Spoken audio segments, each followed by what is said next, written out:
I was reading through the source material for today's deep dive, and I had to stop for a second because I realized something kind of profound. We usually talk about music genres in terms of, rhythm or geography or culture. Right. Punk comes from rebellion, or jazz comes from improvisation. But today, we are talking about a genre that was essentially engineered from the ground up to make grown men cry. It's a bold claim, but the history, it really backs it up. We're looking at a style of music where the entire goal isn't just to make you dance. Yeah. It's to hack your neurochemistry. Which sounds like something out of science fiction, but we're actually talking about trance. We've got this documentary script, Masters of the Mix, the Trance Story, and it lays out this incredible origin story. But I had to say, looking at the map of where this all started, it just doesn't make intuitive sense. A genre usually pops up in one city, right? Detroit techno and Chicago house. Sure. But this source material claims trance has two birthplaces that couldn't be further apart. It is a strange disconnect. You have the industrial heart of Germany on one side, specifically Frankfurt. Okay. And then a tropical hippie sanctuary in India on the other. So how do you get the same musical result from a concrete bunker and a moonlit beach? That's what I want to figure out. Yeah. Because on paper, Frankfurt and Goa have zero in common. On the surface, sure, but they shared a specific psychological need in the late 80s and early 90s. An escape. An escape, exactly. Both places were full of people looking for a way to use sound to reach a higher state. They just used very different tools to get there. Let's start with the German side of the equation. The notes paint a picture of Frankfurt that is, well, it's not exactly a vacation spot. No, it's banking, it's concrete, it's industry. And that environment is crucial. It is. To understand Frankfurt in the late 80s, you have to look at what was playing in the clubs. It was techno and acid house. Hard, repetitive stuff. Mechanical noises. It reflected the city. But a shift was happening at clubs like the Omen and, famously, Dorian Gray. Okay, hold on. I want to stick a pin in that Dorian Gray detail.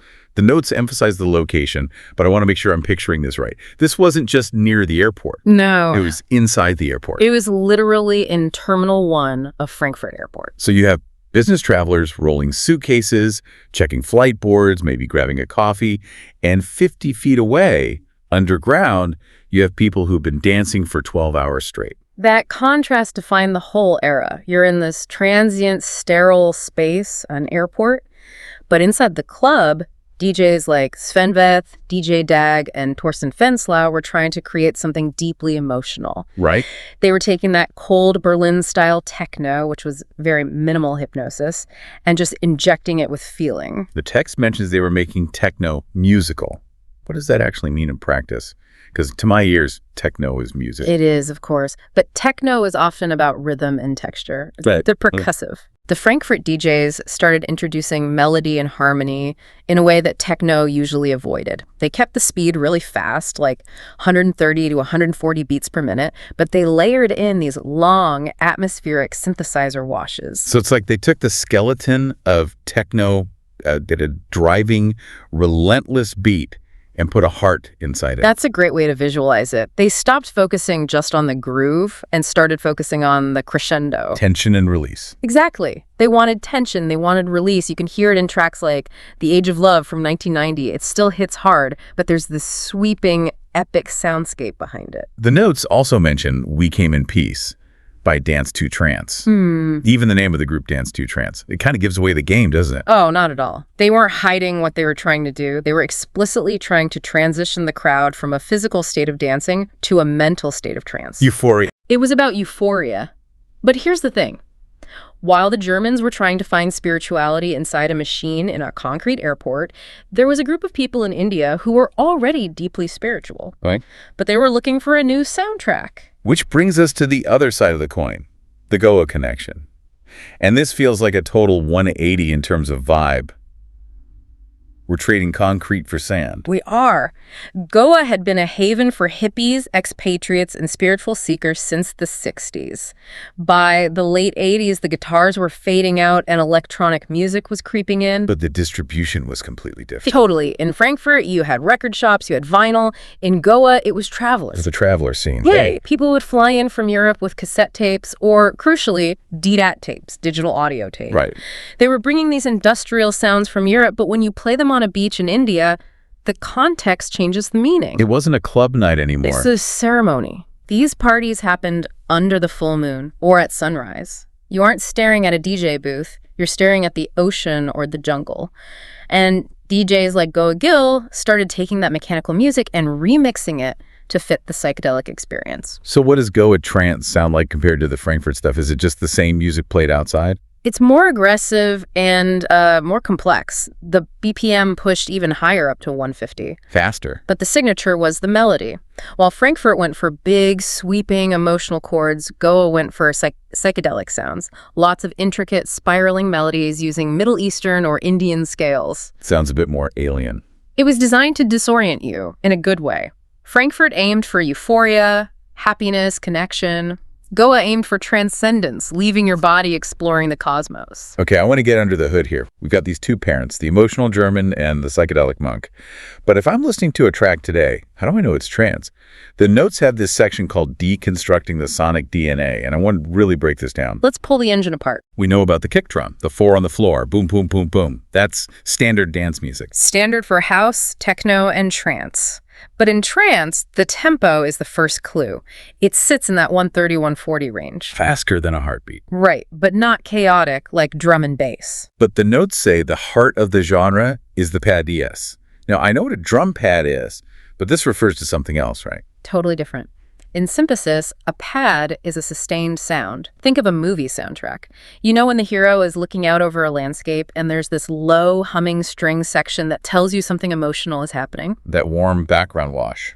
That is a pad. In trance, they take that background sound, turn the volume up, and make it the foundation of the track. So it's front and center. And then, this is the secret sauce, they use filters. Imagine a door opening and closing on the sound. It starts muffled and dark, and then slowly opens up to become bright and shimmering. It feels like the song is breathing. I love that image. The song is breathing.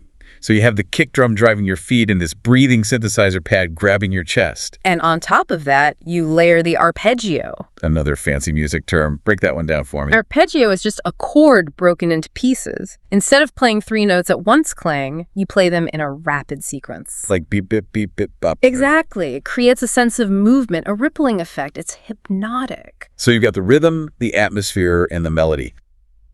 But the thing that I think really defines the genre, the thing everyone waits for, is the breakdown.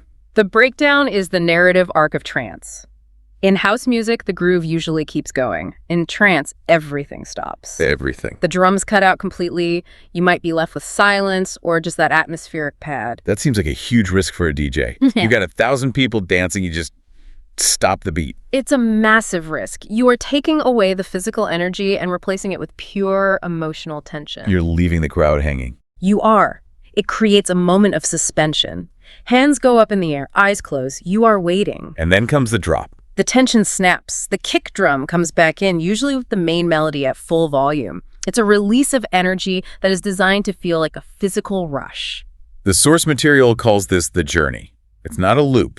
It's a story with a beginning, middle, and a climax. And that structure, intro, build, breakdown, anthem, that became the blueprint. But you needed architects to perfect it.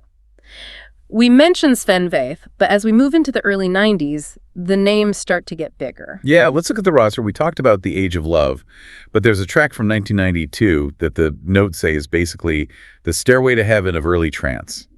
Stella. Stella by Jam and Spoon. Stella changed the game because it wasn't a banger, it was moody, it was almost melancholy. So beautiful. It proved you could play something beautiful at 3 a.m. in a sweaty club, and people wouldn't leave the floor, they would get closer together. And then you have the UK influence. The notes mention Sasha and John Digweed.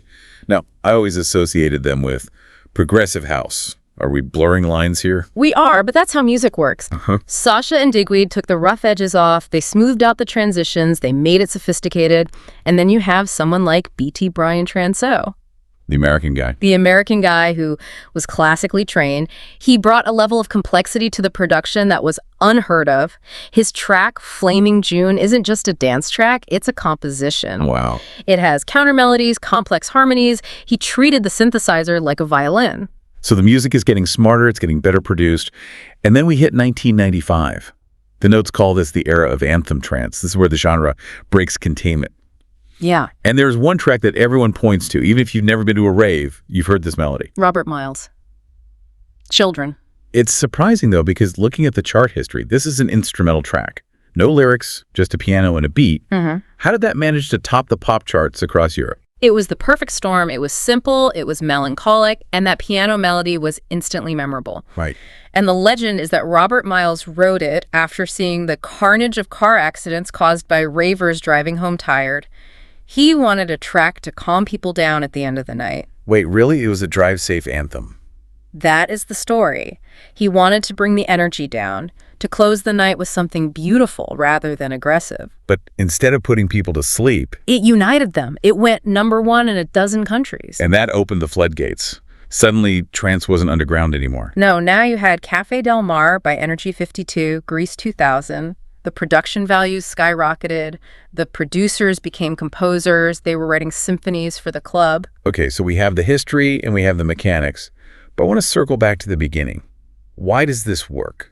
Why does a repetitive kick drum and a filter sweep make people feel unity? The source material dives into the neuroscience a bit here. It connects back to that idea of the biohack. First, you have the repetition.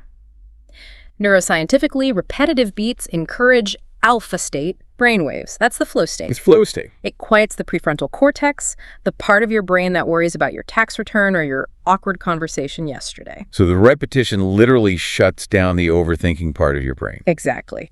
Then the breakdown creates expectancy violation. Your brain knows the beat should be there, but it isn't. This creates a craving. Okay. When the drop hits, your brain rewards you for the pattern returning. You get a flood of dopamine, serotonin, and oxytocin. Oxytocin is the bonding chemical, right? The cuddle hormone. That's the one. That's why you see people hugging strangers at trance festivals.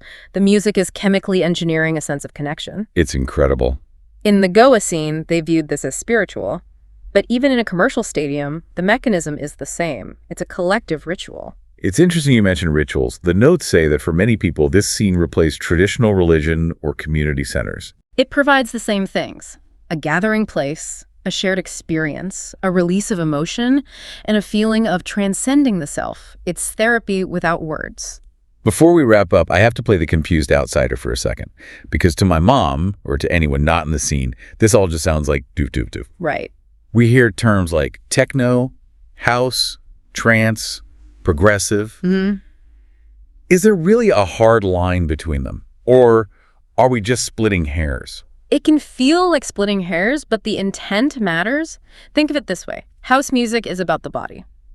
Okay. It's funky, it's about the groove, it's about the community on the floor right now. House is the body. Techno is the machine. It's often darker, cooler, detached. It's about the texture of the sound. It hides its feelings. In trance? Trance is the spirit or the emotion. It wears its heart on its sleeve. It's maximalist. It wants to take you on a journey from A to B and leave you changed. That's the key. It's not just about dancing. It's about feeling something overwhelming. That's a really helpful distinction.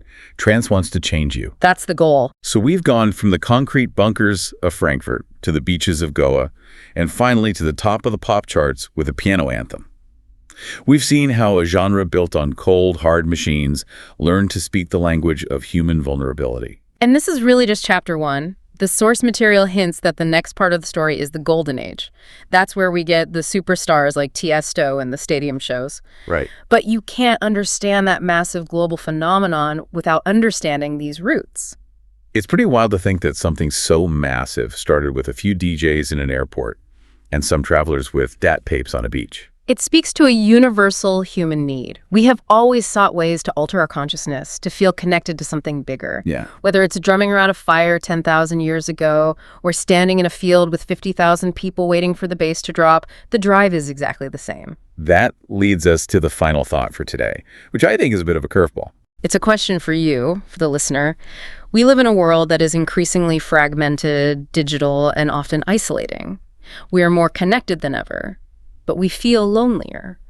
So is the enduring appeal of trance, this repetitive, artificial, machine-made music, actually its ability to engineer a feeling of unity that we are missing in our modern lives? Is it just catchy music, or have we discovered a biohack for the soul?